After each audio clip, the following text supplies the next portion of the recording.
Day, how dare you. അത് പറഞ്ഞുകൊണ്ട് ആ പെണ്ണ് അവളുടെ കയ്യിലുണ്ടായിരുന്ന ജ്യൂസ് മിനുവിൻ്റെ മുഖത്തേക്കൊഴിച്ചു. ഷാദി. അന്നേരം മിനുവിൻ്റെ തൊട്ടു മുന്നിൽ നിന്ന് അവൻ അലറിയതും ഷാദിയുടെ കയ്യിൽ നിന്നും ഗ്ലാസ് താഴെ വീണ് പൊട്ടി. ജിഷു സാറിൻ്റെ സൗണ്ടല്ലേ അത്? മിനു ഞെട്ടിക്കൊണ്ട് മുന്നിലേക്ക് നോക്കി.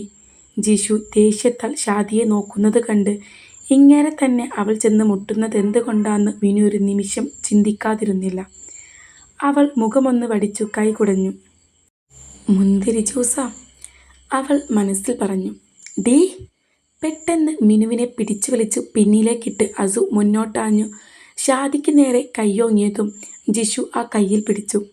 അന്നേരം അസു ജിഷുവിനെ ഒന്ന് നോക്കി. വിടടാ, ഇവൾ നിന്റെ ആരാവട്ടെ. She made my girlhood. ഒരിക്കലും അതെനിക്ക് സഹിക്കില്ല. എന്ത് കാര്യത്തിനാ ഇവൾ? നീ ഒരാണാണെങ്കിൽ ഇവളെ ഒന്ന് വായ്ക്ക് പറയുകയെങ്കിലും ചെയ്യുമായിരുന്നു. തെറ്റാര് ചെയ്താലും തെറ്റ് തന്നെയാണ് മിസ്റ്റർ. അത് ചെയ്തവർ ശിക്ഷ അർഹിക്കുന്നുണ്ട്. എന്നെ തടയാൻ നിൽക്കാതെ വിടടോ. അസു ദേഷ്യം കൊണ്ട് വിറക്കുകയായിരുന്നു. അവൻ ജിഷുവിനെ തൊട്ടില്ല എന്ന നിലക്കവൻ്റെ മുന്നിൽ നിന്ന് അലറിയതും മിനു അവനെ പിടിച്ചു വലിച്ചവളുടെ മുന്നിലേക്കിട്ടു. What are you doing? ബടായി, നീ വന്നേ, പോകാം. അവൾ അവനെ വലിച്ച് നടക്കാനൊരുങ്ങി. Apologise to her. പെട്ടെന്ന് ജിഷുവിൻ്റെ ശബ്ദം കേട്ടവൾ അവനെ നേരെ തിരിഞ്ഞതും അവൻ നോക്കുന്നത് മറ്റവളെയാണെന്ന് കണ്ട് മിനു അവളെ നോക്കി. അവൾ അന്നേരം ജിഷുവിനെ കണ്ണും വിടർത്തി നോക്കിയിട്ട് ഞാനോ എന്ന് അവനോട് ചോദിക്കുന്നത് കേട്ടവൻ അതെ എന്ന് തലയാട്ടി. I don't know who is her to you. I am Shadiya Abid. I won't say sorry to her. Don't expect that Jishu. That's impossible. അതും പറഞ്ഞവൾ മിനുവിനെ ഒന്ന് തുറച്ചു നോക്കിയിട്ട് അവിടുന്ന് പോയതും മിനു ജിഷുവിനെ നോക്കി. അവൻ കണ്ണുകളടിച്ച് സ്വയം നിയന്ത്രിക്കുന്നത് കണ്ടവൾ അസുവിനെ പിടിച്ചിരുന്ന കൈവിട്ട് ജിഷുവിൻ്റെ മുന്നിൽ ചെന്ന് നിന്നു. സർ, എൻ്റെ ഭാഗത്തും തെറ്റുണ്ട്. It's okay. അവൾ അതും പറഞ്ഞു രണ്ട് കൈയുമുയർത്തി തലയിൽ ഹാർട്ട് ഷേപ്പിൽ വെച്ചിട്ടൊന്നിളിച്ചു. അത് കണ്ടവളെ ഒരു ഭാവഭേദവുമില്ലാതെ നോക്കുന്ന ജിഷുവിനെയും മിനുവിനെയും ഒന്ന് മാറി മാറി നോക്കി നെടുവീർപ്പിട്ട് അസു ജിഷുവിൻ്റെ നേരെ തിരിഞ്ഞു. Sorry man, I am not so sympathetic as her. You are compelled to say sorry to her. If your girlfriend can't do that, this is your duty. ഷാദിയെ ജിഷുവിൻ്റെ ഗേൾഫ്രണ്ടായി കണ്ട് അസു പറഞ്ഞത് കേട്ട് ജിഷു അവനെയൊന്ന് തുറച്ചു നോക്കി. അതിനവനൊന്ന് പുച്ഛിച്ചു. ബടായി. Sir, I said I don't have any problem. You can leave. Sorry. You come with me, okay? ആദ്യം അസുവിനെ കടുപ്പിച്ചൊന്ന് വിളിച്ചിട്ട് മിനു ജിഷുവിനോടായി പറഞ്ഞു. ശേഷം അസുവിനോട് വരാൻ പറഞ്ഞവൾ ഷാദി പോയ വയ്യേ നടന്നതും അസു ജിഷുവിനെ ഒന്ന് നോക്കി. If you don't mind, try to understand your girlfriend that her name is not more valuable than how is she behaving to others. അതും പറഞ്ഞൊന്ന് നെടുവീർപ്പിട്ടവൻ മിനുവിന് പിന്നാലെ വെച്ച് പിടിച്ചു. നീ ഇതെന്തിനാ ചെറുക്ക എന്നോട് മിണ്ടാതെ മുഖവും വീർപ്പിച്ച് നടക്കുന്നേ? എനിക്കെന്ത് പിയച്ചു? അവളെ കൂടെ പാർക്കിങ്ങിലേക്ക് നടക്കുന്ന വഴി മിനു അവനോട് എന്തൊക്കെ പറഞ്ഞിട്ടും അവൻ മൈൻഡ് ചെയ്യുന്നില്ല എന്ന് മാത്രവുമല്ല കമാന്നൊരക്ഷരം മിണ്ടുന്നുമില്ലെന്ന് കണ്ട് മിനു ചോദിച്ചതും അവൻ അവളെ നോക്കാതെ ബുള്ളറ്റിൽ കയറി സ്റ്റാർട്ട് ചെയ്തു. അവൾ പിന്നെ അവനോടുമൊന്നും പറയാൻ നിൽക്കാതെ അവൻ്റെ ബാക്കിൽ കയറിയിരുന്നു. അവളുടെ മുഖവും വീർത്തിട്ടുണ്ട്. നിനക്ക് എന്തായിരുന്നു മിനു അവളുടെ കരണം പുകയിപ്പിക്കാൻ ഇത്ര മടി? ബുള്ളറ്റ് മുന്നോട്ടെടുക്കവേ ഒന്ന് നെടുവീർപ്പിട്ടവൻ മിനുവിനോട് ചോദിച്ചത് കേട്ടവൾ അവനെ കണ്ണാടിയിലൂടെ തുറച്ചു നോക്കി. ഞാൻ അങ്ങോട്ട് ചെന്ന് ചൊറിഞ്ഞത് കൊണ്ടല്ലേ അവൾ കയറി മാന്തിയെ? അപ്പോൾ തല്ലുന്നതിൽ എന്ത് അർത്ഥമാണുള്ളേ? അവൾ അവനെ ചുറ്റി പിടിച്ചിരുന്നു. പിന്നെ അവനൊന്നും മിണ്ടിയില്ല. ബടായി, നിനക്കൊരു കാര്യം അറിയോ? മിനു അവനെ തോണ്ടി. ഇല്ല, ഞാൻ പറഞ്ഞുതരാം. നമ്മൾ വായിക്കിട്ടത് എൻ്റെ ഓഫീസിലെ MD ഇല്ലേ, ജിഷു സാറ്, അവനോടാ. കൂടെ ഉള്ളത് ആരാന്ന് എനിക്കറിയില്ല. അവൾ മൂകശൂകമായി പറഞ്ഞു നിർത്തിയതും അസുവിൻ്റെ കണ്ണൊന്ന് വിടർന്നു. അതാണോ നീ അവനെ സാർന്ന് വിളിച്ചിരുന്നേ? ഷേ, അപ്പോൾ പറയണ്ടേ നീ? പറഞ്ഞിരുന്നേ നീ അവനോട് ഇത്ര ദേഷ്യപ്പെടില്ലായിരുന്നില്ലേ? My fault. അവളൊന്ന് നെടുവീർപ്പിട്ടു. ഓ പിന്നെ അതൊക്കെ പറയുമായിരുന്നു. കൂടെ നിൻ്റെ 4 കുറ്റവും കൂടി പറയാമായിരുന്നു എന്ന് വെച്ചിട്ടാ. അറിഞ്ഞില്ല ഞാൻ. പോട്ടെ. അവൻ പറയുന്നത് കേട്ട് മിനു അവൻ്റെ മുടി പിടിച്ചു വലിച്ചു. മിണ്ടാതെ ബൈക്കോടിച്ച പിശാശേ, അവനെ നെളിച്ചു. ബടായി, നല്ല മഴ വരുന്നല്ലോ. പോകുന്ന പോക്കിൽ കറുത്തിരുണ്ടുകൂടിയ ആകാശത്തേക്ക് നോക്കി അവൾ പറഞ്ഞതും അവനും മുകളിലേക്കൊന്ന് നോക്കി. പതുക്കെ പോവാം, മഴ കൊള്ളാലോ. അതും പറഞ്ഞവൻ സ്പീഡ് കുറച്ചതും അവൾ അവനെ ഒന്ന് പിച്ചി. മര്യാദക്ക് സ്പീഡിൽ വിട്ടോ, മഴ പെയ്യും മുന്നേ വീട്ടിലെത്തണം. അവളുടെ പെരുമാറ്റം കണ്ട് അസു അവളെ കണ്ണാടിയിലൂടെ കണ്ണും വീച്ചു നോക്കി. മഴക്കാറ് കണ്ട മുറ്റത്ത് കസേരയിട്ടിരുന്ന് മഴ കൊള്ളുന്നവളാ. അത് പിന്നെ മഴ കൊണ്ട പനി പിടിക്കൂലേ? എനിക്ക് ഓഫീസിൽ പോകാൻ പറ്റൂലല്ലോ. അവൻ്റെ നോട്ടം കണ്ട് മിനു ചുണ്ട് പിളർത്തി. ആത്മാർത്ഥതയുടെ മൂർത്തിഭാവമേ. അവൻ പല്ല് കടിച്ചു. അയ്യടാ, രണ്ടാമത്തെ ദിവസം തന്നെ ലീവാക്കിയാൽ എങ്ങനെ ഇരിക്കും? നീ നിനക്ക് തോന്നുന്ന പോലെ ഇരുന്നോടി. അതിനവൾ അവനെ തുറിച്ചു നോക്കിയതും അവൻ പിന്നെ ഒന്നും മിണ്ടാൻ പോയില്ല. വീടെത്താൻ ഇനിയും 20 മിനിറ്റ്സ് ബാക്കിയിരിക്കെ മഴ ആർത്തുലച്ച് പെയ്യാൻ തുടങ്ങിയിരുന്നു. വേഗം വിട് കുരിപ്പേ, മിനു അസുവിനെ ഇറുകെ പിടിച്ചിരുന്നു കൊണ്ട് പറഞ്ഞതും അവൻ ബൈക്ക് പറപ്പിച്ച് വിട്ടു. എങ്കിലും വീട്ടിലെത്തിയപ്പോഴേക്കും രണ്ടും പൂർണ്ണമായും നനഞ്ഞിരുന്നു. ഉമ്മയും ഉപ്പയും സിറ്റ് ഔട്ടിൽ തന്നെ കാത്തിരിക്കുന്നുണ്ടായിരുന്നു. കയ്യിൽ കരുതിയിരുന്ന ടർക്കി വെച്ചുമ്മി രണ്ടുപേർക്കും തുവർത്തി കൊടുത്തു. കാറിനടുത്തേക്ക് തിരികെ വന്ന ജിഷു കോ ഡ്രൈവർ സീറ്റിൽ കാലിന്മേൽ കാലും കയറ്റി വെച്ചിരുന്നു ഫോണിൽ കളിക്കുന്ന ഷാദിയെ ഒന്ന് നോക്കി. ദേഷ്യം കൊണ്ടവൻ്റെ നാഡീഞരമ്പുകൾ വലിഞ്ഞു മുറുകിയിരിക്കുന്നത് കയ്യിലും ചെന്നിയിലും വ്യക്തമായി കാണാമായിരുന്നു. കണ്ണടക്കം ചുവന്നിരുന്നു. അവനെ നോക്കുന്നവളെ ഒട്ടുമേ മൈൻഡ് ചെയ്യാതെ അവൻ കാറെടുത്തു. പകുതിയോളം ദേഷ്യം സ്പീഡ് കൂട്ടി തീർക്കാൻ നോക്കുന്നവനെ ഷാദി പേടിയോടെ നോക്കി. ഓഹ്, ഒന്ന് പതുക്കെ പോ ജിഷു. അവനത് കേട്ടിട്ടേയില്ലെന്ന ഭാവത്തിൽ വീണ്ടും സ്പീഡ് കൂട്ടി. വീട്ടിലെത്തി കാറിൻ്റെ ഡോർ തുറന്നത് ഊക്കോടെ അടച്ചു. ഷാദിയുടെ സൈഡിലെ ഡോർ തുറന്നവളെ പുറത്തേക്ക് വലിച്ചവനിറക്കി. അവളെയും വലിച്ചകത്തേക്ക് കയറി. Jishu, what are you doing? അവളെ കേൾക്കാതെ ഡൈനിങ് ഹാളിലേക്ക് കടന്നു അവളെ സോഫയിലേക്കിട്ടു. ആമിയും അലിയും ഷെഹമയും, അലിയുടെ രണ്ടാമത്തെ മരുമകൾ, ഓടിയെത്തി. നീയൊക്കെ ആരാടി? ഇത്ര അഹങ്കരിക്കാൻ മാത്രം നിനക്കൊക്കെ എന്താ ഉള്ളത്? നീ ജനിച്ചത് എല്ലാവരും ജനിച്ചതുപോലെ തന്നെയാണ് ഷാദിയ. എല്ലാവരെയും പോലെ 2 കാലും കൈയും കണ്ണും കാതും ഒക്കെ തന്നെയാണ് നിനക്കുമുള്ളത്. എന്തിൻ്റെ പേരിലാണ് നീ ഈ അഹങ്കരിക്കുന്നത്?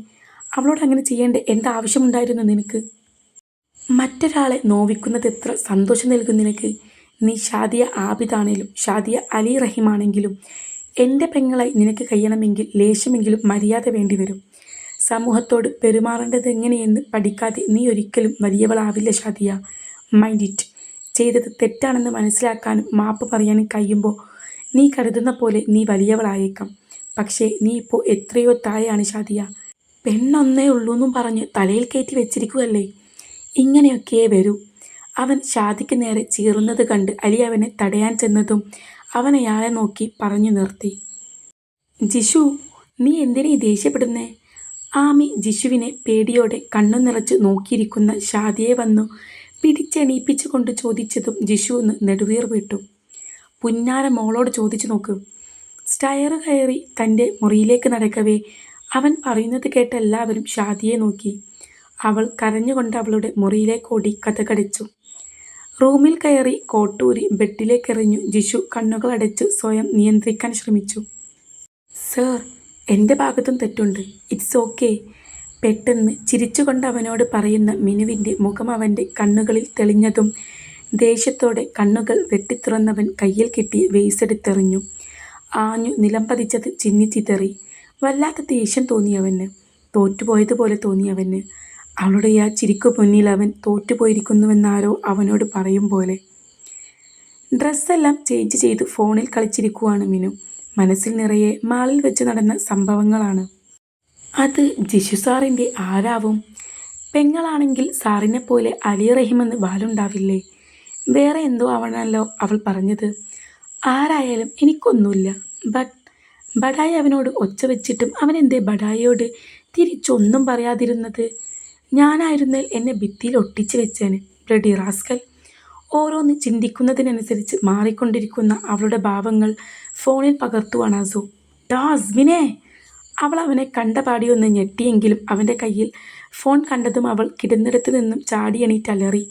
അവൻ ഫോൺ പോക്കറ്റിലേക്കിട്ടൊന്നിളിച്ചു. അവൾ തുറച്ചു നോക്കിയതും അവൻ ചുണ്ടുകൂർപ്പി ചുമ്മ കൊടുക്കുന്നത് പോലെ കാണിച്ചതും അവൾ ഇളിച്ചുകൊണ്ടത് നെഞ്ചിലേക്ക് വരവേറ്റു. എടീ, ഞാൻ നിനക്കായി കണ്ടുപിടിച്ച മിസ്റ്റർ റൈറ്റ് ആ ജിഷു സാറായിരുന്നടി. അവൻ ബെഡിലേക്ക് ചാടിയിട്ട് പറഞ്ഞതും മിനു അവൻ ഇളിച്ചു കൊടുത്തു. എനിക്ക് തോന്നി. എന്നാലും അവൻ ശരിക്കും നിനക്ക് നല്ല മാച്ചാ. പറഞ്ഞിട്ടെന്താ, അവന് ലൈനുണ്ട്.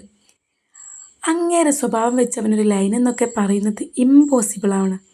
നിനക്കെങ്ങനെ അവൾ അവൻ്റെ ലൈനാണെന്ന് ഉറപ്പിക്കാൻ പറ്റും? അവൾ ചുണ്ടുകൂർപ്പിച്ച് ചോദിക്കുന്നത് കേട്ടവൻ എണീറ്റ് ചമ്രം പടിഞ്ഞിരുന്നു. എന്തായാലും അവനെ നിനക്ക് വേണ്ട. അവൻ തീർത്തു പറഞ്ഞതും മിനു ഒന്നിളിച്ചു.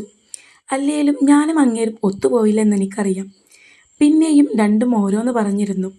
അസു ബാംഗ്ലൂരിലെ വിശേഷങ്ങൾ പറഞ്ഞു വാചാലനായി. ഒടുക്കൻ പറയുന്നത് മുഴുവൻ തള്ളാണെന്ന് മനസ്സിലായതും മിനു അവൻ്റെ തലക്കിട്ടെന്ന് കൊടുത്തു. ചുമ്മാതൊന്നുമല്ല നിന്നെ ഞാൻ ബഡായ് ബംഗ്ലാവേ എന്ന് വിളിക്കുന്നത്. അത് കേട്ടവനൊന്ന് നെടുവീർപ്പിട്ടു. വന്നേ രണ്ടും, വന്ന് കഴിക്കാൻ നോക്കി. റൂമിലേക്ക് കയറി വന്നുകൊണ്ട് ഉപ്പ പറഞ്ഞതും 2 മണിക്ക് ഉപ്പയുടെ കൂടെ ഫുഡ് കഴിക്കാൻ ഇറങ്ങി. ആ ലെഗ് പീസ് എൻ്റെയാ.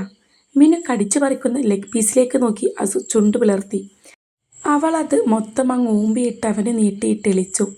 അവനൊന്ന് പുച്ഛിച്ചിട്ടത് വാങ്ങി കടിച്ചു വലിക്കുന്നത് കണ്ട് ഇപ്രാവശ്യം മിനുവിൻ്റെ ചുണ്ടാണ് പിളർന്നത്. ദുഷ്ടൻ.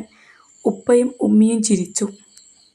ഒരു കോഴിക്ക് 2 കാലുണ്ടാവുമല്ലോ, ഒന്നെവിടെ? അത് കേട്ടതും ഉമ്മി ഉപ്പയെ ചൂണ്ടി.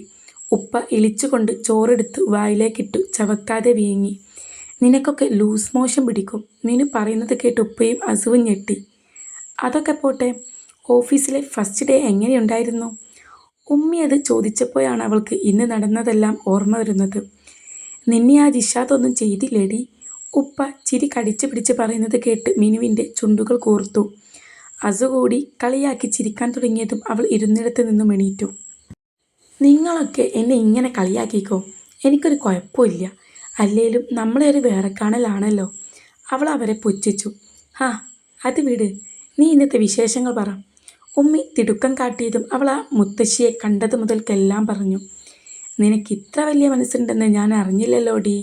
ഉപ്പ അവൾ ആ മുത്തശ്ശിയെ ഹോസ്പിറ്റലിൽ എത്തിക്കാൻ കാണിച്ച വലിയ മനസ്സിനെ പ്രോത്സാഹിപ്പിച്ചു. എടീ, നീ ആ ചെക്കൻ്റെ മുന്നിൽ ചെന്ന് നിന്ന് ചിലക്കാൻ നിൽക്കണ്ടട്ടാ. ഞങ്ങൾക്ക് പെണ്ണായിട്ട് നീയേ ഉള്ളൂ. ഉമ്മി പറയുന്നത് കേട്ട് ഉപ്പയും അസുവും ചിരിക്കാൻ തുടങ്ങിയതും മിനു ഇരുന്നിടത്ത് നിന്ന് എണീറ്റു. എന്നെ ഇങ്ങനെ കളിയാക്കിക്കോ, നമ്മളെ ഒരു വേറെ കാണലാണല്ലോ അല്ലേലും. അവൾ ചാടിത്തുള്ളിപ്പോയതും മൂവരും ചിരിച്ചു. ഹച്ചി. ഒന്നുറങ്ങി എണീറ്റ അസു മിനു അവളുടെ റൂമിലിരുന്ന് തുമ്പുന്ന ശബ്ദം കേട്ട് അങ്ങോട്ട് നടന്നു. വയ്യേടി. ബെഡിൽ സൈഡിലേക്ക് തിരിഞ്ഞ് കിടക്കുന്നവളെ ഒന്ന് നോക്കി ബെഡിൻ്റെ ഒരു ഓരത്തിരുന്നു കൊണ്ട് അവൻ അവളുടെ നെറ്റിയിൽ തൊട്ടു നോക്കി. അവൾ എണീറ്റ് അവനെ നോക്കി ചുണ്ട് പിളർത്തി. അപ്പയെ പറഞ്ഞതല്ലേ? അവൾ അവളെ തന്നെ ഇറുകെ കെട്ടിപ്പിടിച്ചിരുന്നു കൊണ്ട് പറഞ്ഞതും അസു എണീറ്റ് അലമാര തുറന്നൊരു പെട്ടിയെടുത്തു. അതിൽ നിന്നും ഗുളിക എടുത്ത് അവൾക്ക് നീട്ടി. അവളത് വാങ്ങിയതും ജാറിൽ നിന്നും ഗ്ലാസ്സിലേക്ക് വെള്ളം പകർന്നവൻ അവളുടെ അടുത്തിരുന്നതും അവൾക്കത് നീട്ടിയതും അവളത് വാങ്ങി ഗുളിക വായിലേക്കിട്ട് വെള്ളം കുടിച്ചു വീങ്ങി. അവൻ്റെ മടിയിലേക്ക് കയറിയിരുന്നവൻ്റെ നെഞ്ചിലെ ചൂടിലേക്ക് ചുരുണ്ടുകൂടി. അവനൊരു ചിരിയോടെ അവളെ പൊതിഞ്ഞു പിടിച്ചു. തോരാതെ പെയ്യുന്ന മഴയുടെ താളമൊത്ത ചിലമ്പലുകൾ നിലാവില്ലാത്ത രാത്രിയുടെ അന്തരീക്ഷം കൂടുതൽ മനോഹരമാക്കിക്കൊണ്ടേയിരുന്നു. ഉറങ്ങിയെന്നുറപ്പായതും മിനുവിനെ ബെഡിലേക്ക് കിടത്തി അസു ഫാൻ ഓഫ് ചെയ്ത് അവളുടെ അടുത്ത് തന്നെ വന്നിരുന്നു. അവളുടെ തലയിൽ തലോടിക്കൊണ്ടിരിക്കവേ അവൻ്റെ കണ്ണുകളും നിദ്ര പുൽകിയിരുന്നു.